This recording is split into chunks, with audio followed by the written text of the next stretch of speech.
हिंदी पढ़ने का प्रैक्टिस। तो स्टोरी का नाम है चूहेदानी। तो यहाँ पे देखिए, बहुत समय पहले की बात है। रहमान चाचा के यहाँ एक चूहा रहता था। हर दिन की तरह उस दिन भी बाजार से गांव लौटते वक्त चाचा झोले में कुछ सामान लेकर आए। झोले से बिस्कुट का पैकेट निकालते देख कर चूहे के मुंह में पानी आ गया। लेकिन ये क्या, अगले ही पल उसके पैरों तले जमीन खिसक गई। चाचा आज बाकी सामान के साथ एक चूहेदानी भी खरीद कर लाए थे। चूहा फौरन भाग कर मुंडेर पर बैठे कबूतर के पास गया और घबरा कर कहने लगा, यार आज बड़ी गड़बड़ हो गई। चाचा मुझे मारने के लिए चूहेदानी लेकर आए हैं। मेरी मदद करो। किसी तरह इस चूहेदानी को यहाँ से गायब कर दो।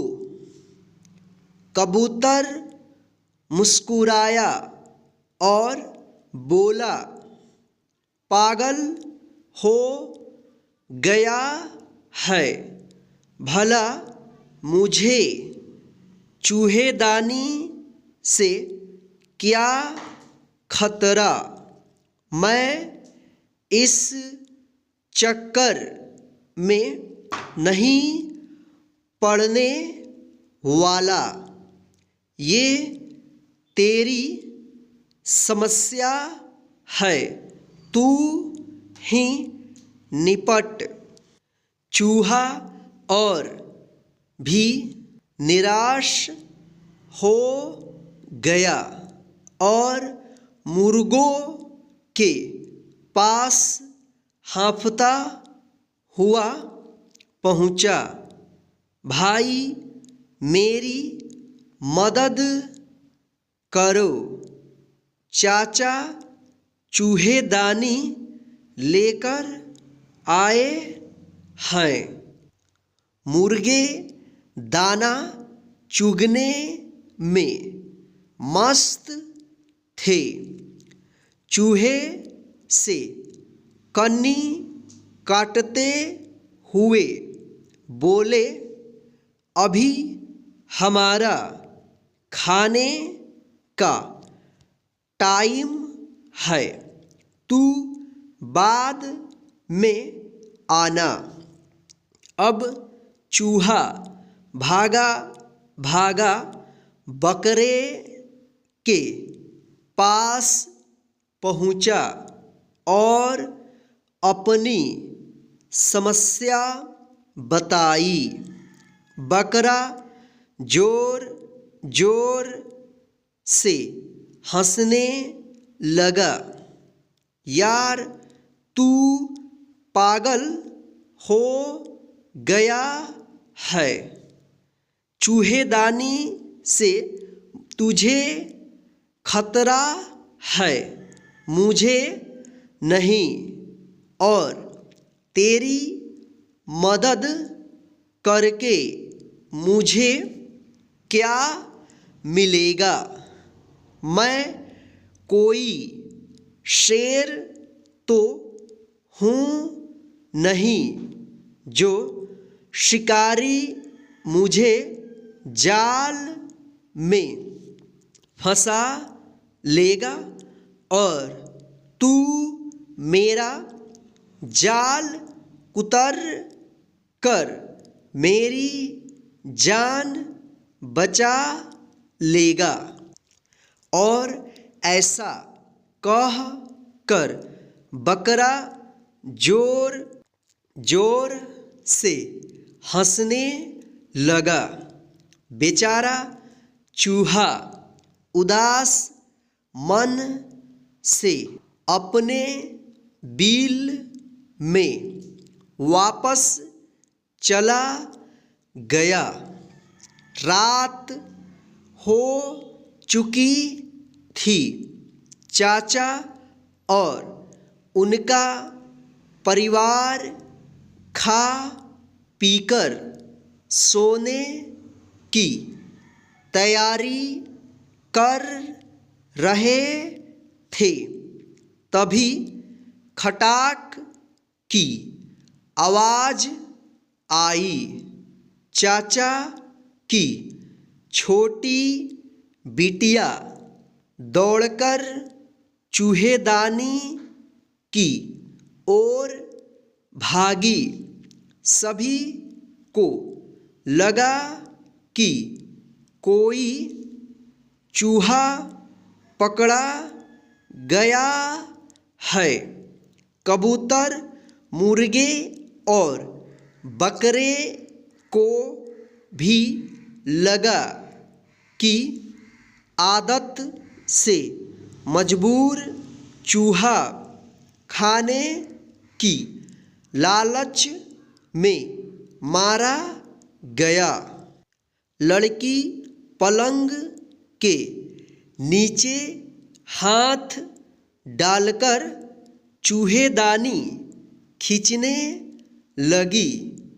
तभी हिस की आवाज आई। ये क्या? चूहेदानी में चूहा नहीं बल्कि एक जहरीला सांप फंस गया था और उसने बिजली की गति से फुफकार मारते हुए बिटिया को डस लिया। बिटिया की चीख सुन सब वहाँ इकट्ठा हो गए। रहमान चाचा सर पर पैर रख कर पड़ोस में रहने वाले ओझा के यहाँ भागे। ओझा ने कुछ तंत्र मंत्र किया और बिटिया के हाथ पर एक लेप लगाते हुए बोले, बच्ची अभी खतरे से बाहर नहीं है। मुझे फौरन कबूतर का कंठ लाकर दो। मैं उसे उबालकर एक घोल तैयार करूँगा, जिसे पीकर यह पूरी तरह स्वस्थ हो जाएगी। ये सुनते ही रहमान चाचा कबूतर को पकड़ लाए। ओझा ने बिना देरी किए कबूतर का काम तमाम कर दिया। बिटिया की हालत सुधरने लगी। अगले दिन कई नाते रिश्तेदार बिटिया का हाल चाल जानने के लिए इकट्ठा हो गए। चाचा भी बिटिया की जान बचने से खुश थे और इसी खुशी में उन्होंने सभी को मुर्गा खिलाने की ठानी। कुछ ही घंटों में मुर्गों का भी काम तमाम हो गया। ये सब देख कर बकरा भी काफ़ी डरा हुआ था, पर जब सभी मेहमान चले गए तो वो भी बेफिक्र हो गया। पर उसकी ये बेफिक्री अधिक देर तक नहीं रह पाई। चाची ने रहमान चाचा से कहा, अल्लाह की मेहरबानी से आज बिटिया हम सबके बीच है। जब सांप ने काटा था तभी मैंने मन्नत मांग ली थी कि अगर बिटिया सही सलामत बच गई तो हम बकरे की कुर्बानी देंगे। आप आज ही हमारे बकरे को कुर्बान कर दीजिए। इस तरह कबूतर, मुर्गे और बकरा तीनों मारे गए और चूहा अभी भी सही सलामत था। दोस्तों, इस कहानी से हमें ये सीख मिलती है कि जब हमारा दोस्त या पड़ोसी मुसीबत में हो तो हमें उसकी मदद करने की भरसक कोशिश ज़रूर करनी चाहिए। किसी समस्या को दूसरे की समस्या मान कर आंखें मूंद लेना हमें भी मुसीबत में डाल सकता है। इसलिए मुश्किल में पड़े मित्रों की मदद ज़रूर करें। ऐसा करके आप कहीं न कहीं खुद की ही मदद करेंगे।